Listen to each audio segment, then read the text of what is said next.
district. Mark is a talented, capable, and hardworking leader, and we're proud that he was selected to be a member of the Dutchess Community College Alumni Hall of Fame last year. Ladies and gentlemen, it is a privilege to introduce our County Executive, Mark Molinaro. Thank you very much. Thank you.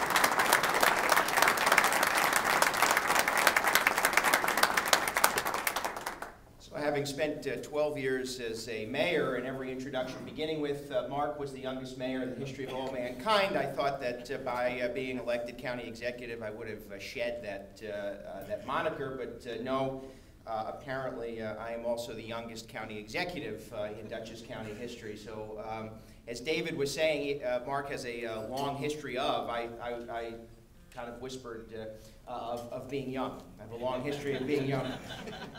It occurred to me that when David asked to speak, and let me please extend my thanks, it is an honor and privilege to have been asked. So to Dr. Conklin, to the Community College Board, and to the Foundation, I extend my gratitude. I was a little bit concerned that having 900 of my closest friends last week at my swearing-in ceremony and then coming here, where all of you were probably forced to attend. Some of you I employ, so I know why you're here. No, that I might be a little bit overexposed, but having done this for a long time, someone joked before I was elected that Molinaro may only be 36, but he feels like he's been around since the Eisenhower administration. So overexposure is something I'm apparently comfortable with. It occurred to me, however, that when I come to these breakfasts and listen to individuals speak, they generally talk nostalgically about the good old days of Dutchess. Well, I can speak nostalgically, but they weren't the good old days. There was only the 90s, and there are very few of you who would consider that, the good old days. But I have this awkward position of being too young for most of you and too old for most students. So I belong nowhere. Last week I shared, and I meant it sincerely, first the joke that we often told as members of the New York State Legislature, that the best part of going to Albany is coming home again. But I say sincerely that having served 5 years in the state capitol, I am very honored and grateful and proud to come home again. Come home to Dutchess County, a community that I love, come home to a responsibility that's an honor that I know can be, if we work together, transformative, but coming home to a college campus and to a college community that inspired me not only into service, but provided an opportunity for me and countless other students to balance what was an academic expectation with a community commitment. And Dutchess was the right fix for me. It was also, in case you did not know, at the time, the lowest tuition of any community college in the state of New York. My mother was thankful. It was 1993, in fact, and I had been interning for my then Assemblywoman, Eileen Hickey, a phenomenal woman who inspired and taught us about public service. I was preparing to go off to Wagner College on Staten Island when I began involving myself in community activities in the village of Tivoli. And as a 17-year-old at the time, I started to attend village board meetings. And we had very important and weighty issues to deal with. Garbage in our park, very important. We went to the village board, many of us, and we argued at the recreation committee that we needed to deal with littering in our park. So we suggested to the Board of Trustees that it was time to finally bring garbage cans to the Memorial Park in the village of Tivoli. And I know this sounds like an inconsequential discussion, and it was. One of the village board members at the time stood up and said, well, we can't put garbage cans in the park because if we do that, people would put their garbage in them.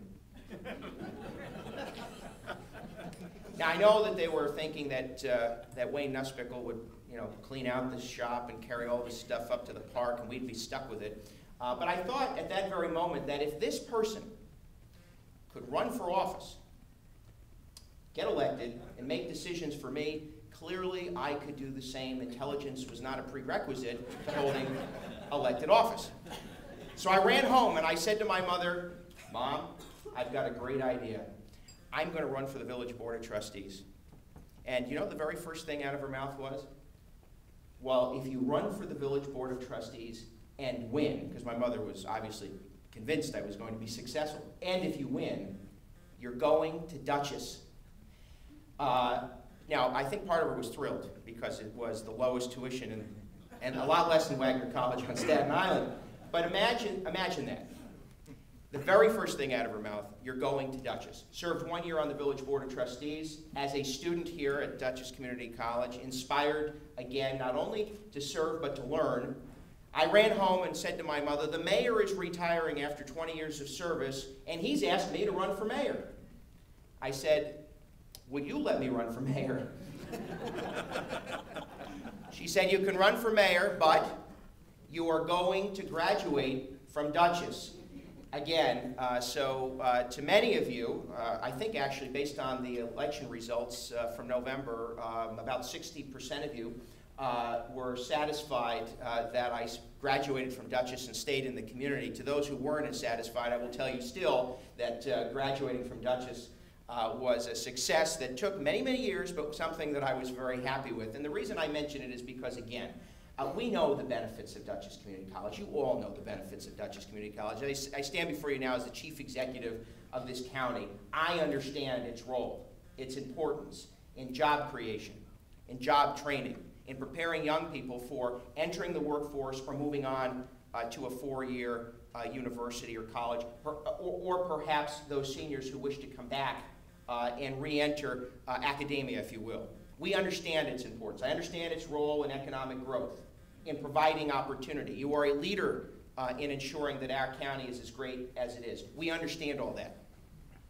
But this campus is an opportunity for so many who would not have that opportunity otherwise. And as a young man who decided to serve his community, it was just the right fix. It was just the right fit. And serving and at the same time attending, we were inspired to think here. I have to be very careful because, well, two things. David says I have about 3.5 minutes. I can't even clear my throat in that period of time, but nevertheless, I'm working on it. I have to be careful because I was once at a high school event and I started mentioning teachers that inspired me. And at the very end of that presentation, one of my teachers walked up to me and she said, I was a little offended. I inspired you. And I looked at her and said, well, if you say so. So I don't want to point out there are many of you in this room and on this campus who inspired us. Some reprimanded me, like Carol Roper. She said, you really have to show up for English? But I recall two professors, Joel Diamond and Rich Raitano. And I remember taking their course on presidential politics. And one of my friends, who was a little more conservative than I was, said to me, you know, they're liberal.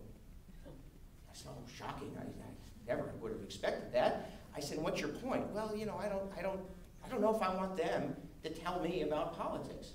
I said, well, how boring would it be to enter a classroom where your professor and you agreed, where the only thing you heard was that which you already understood and accepted. So we took that presidential politics course, and Rich Raitano and Joel Diamond encouraged us to engage in debate, encouraged us to think, encouraged us to challenge. What a great concept, and what an absolutely necessary value to hold on to. You know, there are too many people who are frustrated with government, dissatisfied with the institutions of democracy. Too many people who think that government just can't work.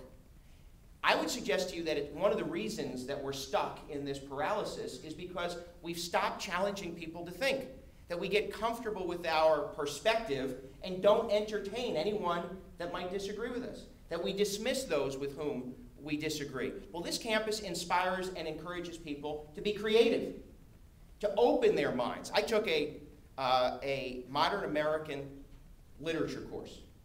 This young Italian boy was reading Toni Morrison, who I'd never heard of, inspiring to read about her experience in the South, her experience as an African American, and the challenges that an entire sector of population had that I would never have experienced otherwise.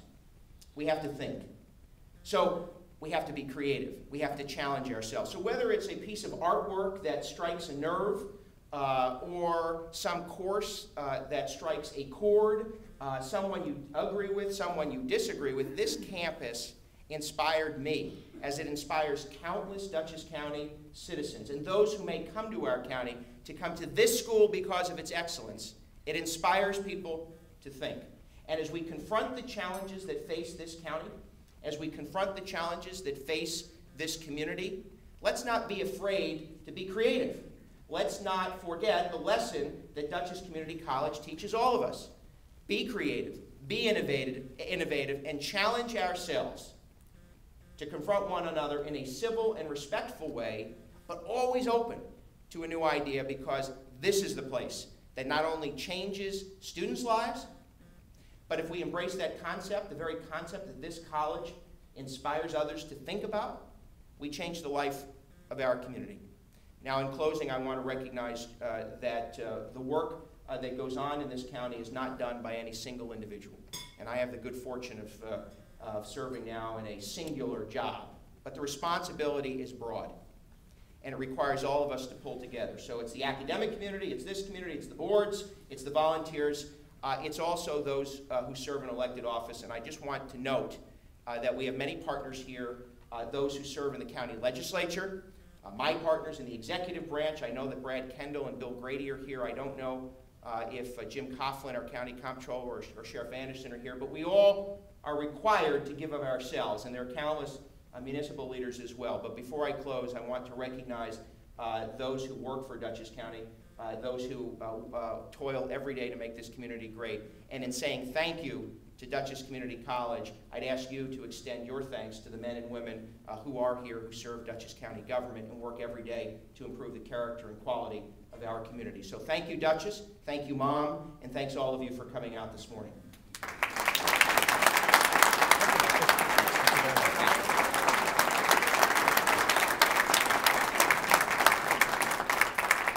I want to thank Mark for those inspiring comments, and in the spirit of thankfulness, I would like to introduce some people in the audience who support the college, beginning first with our Board of Trustees. And we have with us today Tom LeGrand, and I'd ask that they please stand and hold your applause. Tom is the Chair of the Board of Trustees, Vince Tomaso, Vice Chair, Betsy Brown, Secretary, Kip O'Neill, Dave Kelly, Sherry Wesley, and Tony Boudoin, our Student Trustee, and also former board members Jim Fedorchak, Brad Kendall, and Penny Lewis. Ladies and gentlemen, the trustees of Dutchess Community College. Our foundation has been successful, and the Board of Directors